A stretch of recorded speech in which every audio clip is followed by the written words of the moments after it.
Hi friends, welcome to வசந்தங்களாங்க. நீங்கள் நம்ம மாடி தோட்டத்தில் ஒரு 7 வகையான கலரில் நம்ம கனகாம்பரம் வச்சுருக்கோங்க.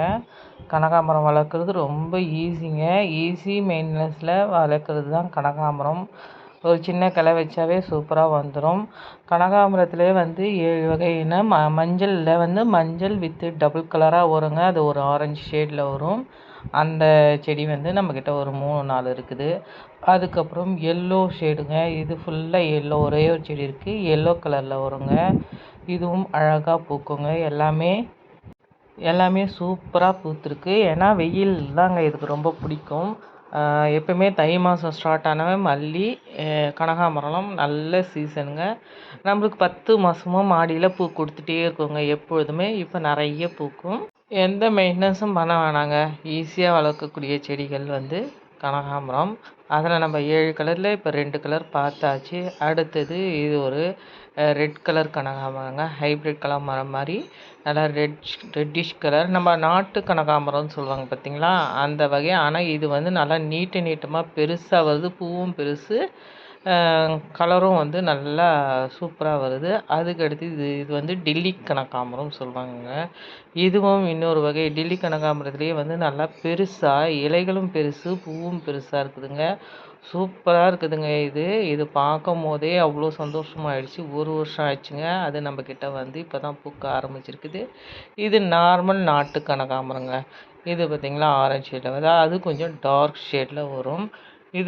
இதில் விதை வைக்குங்க. இந்த மாதிரி செடிகளில் விதை வைக்குது. இந்த ஹைப்ரிட் கனகாம்பரத்தில் எதுலேயுமே இந்த மஞ்சள்லாம் பார்த்திங்களா பூ விதைகள் வைக்கிறதே இல்லை. நாட்டு கனகாம்பரத்தில் மட்டும்தான் விதைகள் வச்சு அது விழுந்து அடுத்தடுத்த செடிகளே நம்மளுக்கு கொடுக்குதுங்க. இந்த மாதிரி ஹைப்ரிட் கனகாம்பரம் விதை வைக்கிறதுலேருந்து ஹைப்ரிட்டில் நல்லா பெருசாக பூக்குதுங்க இந்த கனகாம்பரம். இது கூட ரொம்ப நல்லா இருக்குது. இது நான் கடையில் வாங்கினது. மீதிலாம் எல்லோரும் கொடுத்தது தாங்க. அங்கங்கே ஒருத்தர் கொடுத்தது. இது டில்லி கனகாம்பரம் சொல்லுவோம் பார்த்தீங்களா, அதில் சின்னதாக பூக்குதுங்க. இது பூ ரொம்ப குட்டியாக பூ இருக்குது.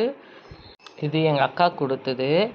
இது இப்படி தான் பூக்குமான்னு தெரியல, ரொம்ப குட்டியாக பூக்குதுங்க. அதுக்கப்புறம் டார்க் கலர் ரெட்டு கலர் கனகாம்பரங்க. இது சூப்பராக பூக்குது. இது வாங்கினதுங்க. இது நான் 2-3 தடவை வாங்கிட்டேன். இது இப்போ நிறைய பூக்கள ஆரம்பிச்சிருக்கு. இது சிட்டி கனகாம்பரம் சொல்லுவாங்க, அந்த மாதிரி இருக்குதுங்க இதனுடைய பூவு. சிட்டி கனகாம்பரம் நம்ம தோட்டத்தில் இல்லை, அது ஈஸியாக கிடைக்கும். அதனால் எனக்கு அதில் ரொம்ப ஆர்வம் இல்லை. இன்றைக்கி நம்ம 7 வகையான கனகாம்பரம் நம்ம மாடித்தோட்டத்தில் பார்த்தோம். கனகாம்பரம்லாம் கதமாக கட்டி பூஜைக்கு ரெடி பண்ணியாச்சுங்க. ஜாதி, முல்லை, மல்லியெல்லாம் சேர்த்து கட்டிட்டேன். அதுக்கப்புறம் சாமந்தி, ரோஜாக்கள் இருந்தது. இன்றைக்கி இந்த மாதிரி தாங்க நான் கனகாம்பரங்கள் கட்டி சாமிக்கு போடும்போது சூப்பராக இருக்கும். மாடி தோட்டத்தில் ஈஸியாக அறுவடை பண்ணலாம். எல்லோரும் ட்ரை பண்ணி பாருங்கள். நம்ம சேனலை லைக் பண்ணுங்கள், ஷேர் பண்ணுங்கள், சப்ஸ்கிரைப் பண்ணுங்கள். Happy gardening friends. தேங்க்யூ.